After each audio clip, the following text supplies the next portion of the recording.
Oi, pessoal, mais uma vez, mais um vídeo, tá, de revisão sobre o conteúdo da nossa disciplina.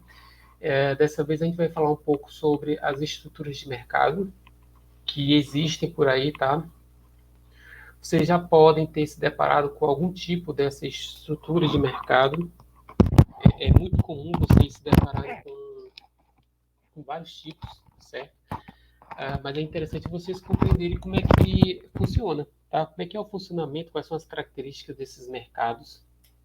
Aqui o que é interessante é que vocês compreendam as características de pelo menos do mercado de concorrência perfeita, monopólio e oligopólio, tá? Então eu vou focar nesse resumo aqui, nessa revisão, nesses três, tá certo?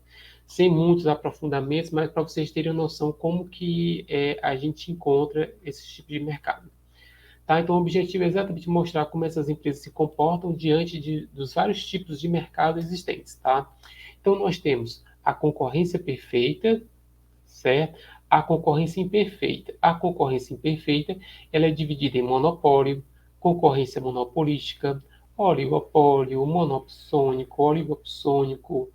Tá? Então, é interessante que a gente compreenda como é que funciona, perdão, a concorrência perfeita, tá? E a concorrência perfeita através do monopólio e do oligopólio. Então vamos iniciar aqui concorrência perfeita, tá? Então a concorrência perfeita é como se fosse exatamente aquelas feiras livres, né, que a gente encontra nos nossos bairros, tá? Então ali é um exemplo de concorrência perfeita em que em cada barraquinha nós encontramos vários vendedores ofertando melão, melancia, banana, maçã, né, folhas, praticamente são os mesmos produtos, cada um cobrando praticamente o mesmo preço. Tá? O que vai diferenciar uma e outra é a questão da qualidade, talvez um está mais estragado do que outro, mas de um modo geral, basicamente é o mesmo produto, certo? Professor, existe concorrência perfeita? Olha, esse mercado de concorrência perfeita é como se fosse a teoria ideal, tá? Não necessariamente exista e realmente esse tipo de mercado. Sempre vai ter alguma coisa que descaracterize, tá? Então, é como se fosse o ideal, então a gente, através desse ideal, desse utópico, a gente vai formulando outros tipos de mercado, tá? Então, compreendam que o mais próximo que a gente pode chegar desse mercado de concorrência perfeita é exatamente essas feiras livres, né? Então, aquelas feiras no centro de Fortaleza, em que os produtos praticamente são os mesmos, tipo o mercado São Sebastião, o Beco da Poeira. Então, existem poucas diferenciações entre um e outro, mas quando a gente estuda mesmo esses mercados, a gente vai a fundo, observa as características dos produtos, dos consumidores, dos produtores, a gente verifica, eu achei que fosse uma concorrência perfeita, mas na verdade não é. Né? Então, é interessante a gente sempre estudar esses aspectos. Então, a concorrência perfeita é uma estrutura de mercado em que há um grande número de vendedores, certo? Empresas, e um grande número de consumidores. De tal forma que uma empresa isoladamente, né, ela é um ser insignificante. Por que eu digo que ela é um ser insignificante? Porque ela não consegue alterar o preço da mercadoria. Porque ela entra nesse mercado já com um preço estabelecido e ela pega aquele preço para poder cobrar o seu produto, tá? Professor, mas se uma empresa decide entrar no mercado de concorrência perfeita ofertando um preço maior, ela não vai vender. Porque se ela oferta um preço maior, tem 50 ofertando a um preço menor. O consumidor vai comprar dela ou de quem está vendendo menos? Não é verdade? Então ela não vende. Professor, e se ela cobrar um preço menor? Agora imagine, nós temos uma quantidade muito grande de consumidores consumindo esse produto do mercado de concorrência perfeita a um preço de R$ 10, aí você entra vendendo a 5. O que, é que vai acontecer? Todos esses que compravam a 10 vai começar a comprar de você. E aí você, produtor, percebe que tem muita gente atrás do seu produto. Não é verdade? Aí você diz, olha, tem muita gente querendo comprar meu produto a 5. Se eu botar a 6, o que é que acontece? Muita gente ainda está comprando porque 6 é menor do que 10. Então ele vai se estimular a aumentar cada vez mais o seu preço até chegar a 10 e nivelar. tá? Então, não se mantém por muito tempo ele cobrar um preço menor.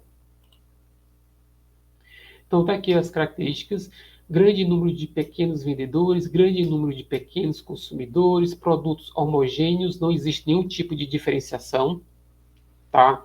É o mesmo produto. Se tiver alguma coisa que diferencie, já descaracteriza o mercado de concorrência perfeita, mas vamos considerar aqui, teoricamente, que é o mesmo produto, os preços são iguais, homogêneos, existe transparência de mercado, todo mundo sabe qual é o produto que todo mundo está comprando, vendendo. Então, existe uma simetria de informações nesse sentido. Livre mobilidade dos fatores de capital, ou seja, qualquer empresa pode entrar no mercado, qualquer empresa pode sair sem nenhum custo, tá? Isso que é interessante no mercado de concorrência perfeita. Então, aqui é só explicando: o mercado é atomizado, mercado com infinitos vendedores e compradores, tá? De forma que um agente isolado não tem condições de afetar o preço da mercadoria.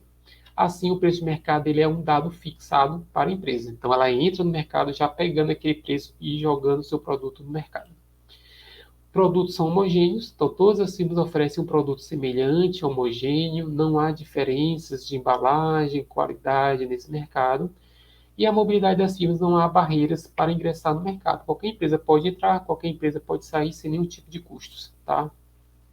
A racionalidade permanece aqui, então os empresários sempre maximizam o lucro e os consumidores maximizam satisfação ou utilidade derivada do consumo de um bem, ou seja, os agentes agem racionalmente. Então, eu, consumidor, eu quero maximizar a minha satisfação, então eu vou consumir aquela mercadoria que maximiza. Eu, produtor, eu quero maximizar meu lucro, então eu vou produzir aquela mercadoria e colocar no mercado.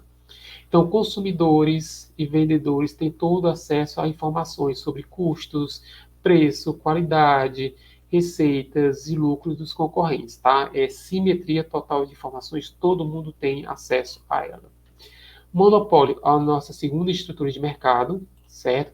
É uma única firma ou um setor, tá? Que tem uma única firma e essa firma produz uma mercadoria que não tem substitutos. É somente ela produzindo um produto único, tá? Então nós temos grandes, pequenos consumidores, grande número de pequenos consumidores. Então tem muita gente querendo comprar aquele produto que está sendo produzido somente por aquela empresa. E aquele produto não tem igual, é somente ele, tá? Isso já é um tipo de barreira de entrada. Então, nós já temos uma empresa tradicional que produz aquela mercadoria. Se uma outra quiser concorrer com ela, vai ser difícil, porque ela já está há muito tempo no mercado. Então, tem várias características aí de limitar a entrada de outras empresas, certo? Então, as barreiras de acesso podem ocorrer de várias formas. Existe um monopólio puro ou natural, tá? É aquela em que a empresa já está no mercado há tanto tempo, ela tem uma escala de produção tão grande, mas tão grande, que essa escala de produção possibilita custos menores. Se uma outra empresa quiser entrar concorrendo com ela, ela vai entrar com os custos bem maiores, porque até recuperar o lucro, o investimento que ela realizou, ela precisa de tempo. E aí ela tem que cobrar um preço maior para repor. E se isso demorar muito, ela vai falir. Então, essa empresa que já tem um tamanho muito grande, tá, é mais complicado para ela. Durante muito tempo, nesse caso, nós tivemos os Correios, né? Os Correios, ele praticamente tinha um monopólio de entrega de produtos. Então, atendia todos os municípios brasileiros, atende ainda, né? E é ainda uma mega estrutura para poder entregar esses produtos, né? Vocês devem saber disso. Complexidade que deve ser e tal. E agora que nós temos outras empresas já entrando para poder entregar, nós temos a Amazon, enfim, nós temos outros concorrendo já com os Correios, tá certo? Mas durante muito tempo foi nesse sentido. Outro tipo de barreira, patentes. Então, uma empresa ela pode ter o direito de produzir e comercializar aquele bem. Então, ela tem um monopólio legal da produção e comercialização. Ou, ainda mais, a empresa ela controla a matéria-prima. Então, se ela controla a matéria-prima, ela tem total domínio sobre aquele produto que vai ser produzido, que vai ser comercializado. Então, ela pode ter esse monopólio. Tá? E o monopólio estatal, protegido pela legislação, normalmente em setores estratégicos ou de infraestrutura, tá certo? Então, ela tem aparo legal, né, para poder exatamente fazer esse processo de produção e comercialização. É um exemplo, por exemplo, da própria Petrobras, né? Então, são características assim que já direciona nesse sentido. A outra estrutura é exatamente o oligopólio. Tá? Então, como é que funciona o oligopólio? Tem aí algumas empresas que têm esse comportamento, certo? O setor automobilístico é um setor que tem muito dinheiro, tem muita inovação no setor automobilístico e nós temos um grupo de empresas que domina esse setor. Não é verdade? Então, já é caracterizado aí um oligopólio. Então, algumas empresas competem entre si, né? Então, é um setor que essas empresas competem e eles têm poder, cada um aí de mercado, porque seus produtos eles são diferenciados. Então, a entrada de novas empresas ela é impedida, tá? Não é impedida, é barrada, não. Ela é dificultada. É difícil entrar por causa de vários aspectos, de custos, de qualidade do produto, especificação, etc. Então, mesmo com a presença de algumas concorrentes no mercado, não se considera nula a influência de cada um sobre o preço. Ou seja, mesmo que a gente tenha esse grupo, tá, de empresas no setor, cada uma está competindo entre si, certo? Sem nenhum problema, e cada uma pode cobrar o preço que quiser do seu produto. Ela pode colocar o preço lá em cima, porque o produto, aquele carro tem características específicas que somente ela vai ter, certo? Então, o produto pode ser diferenciado, que é o caso do setor automobilístico, ou pode ser não diferenciado, que é o caso do aço. Tá? Então, nós temos algumas empresas no setor de aço, extração de aço, tá? Que eles dominam o setor. Então, os produtos podem ou não ser diferenciados. O importante é que apenas algumas empresas são responsáveis por parte ou toda a produção. Algumas ou todas as empresas obtêm lucros substanciais. Tá? Elas obtêm lucros substanciais porque elas detêm inovação.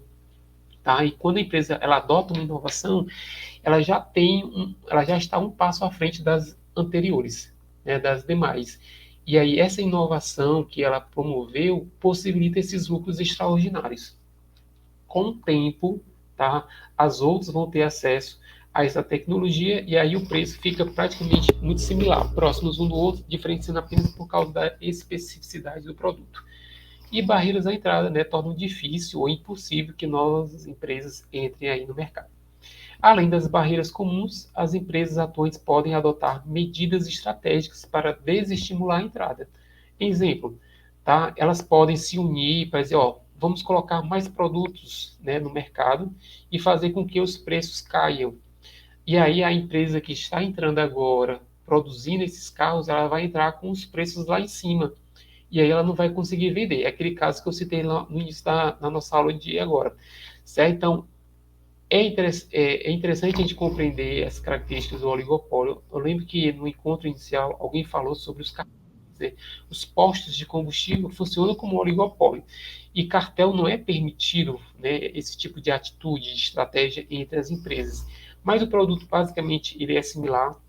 Aí os postos cobram preços similares uns com os outros, tá?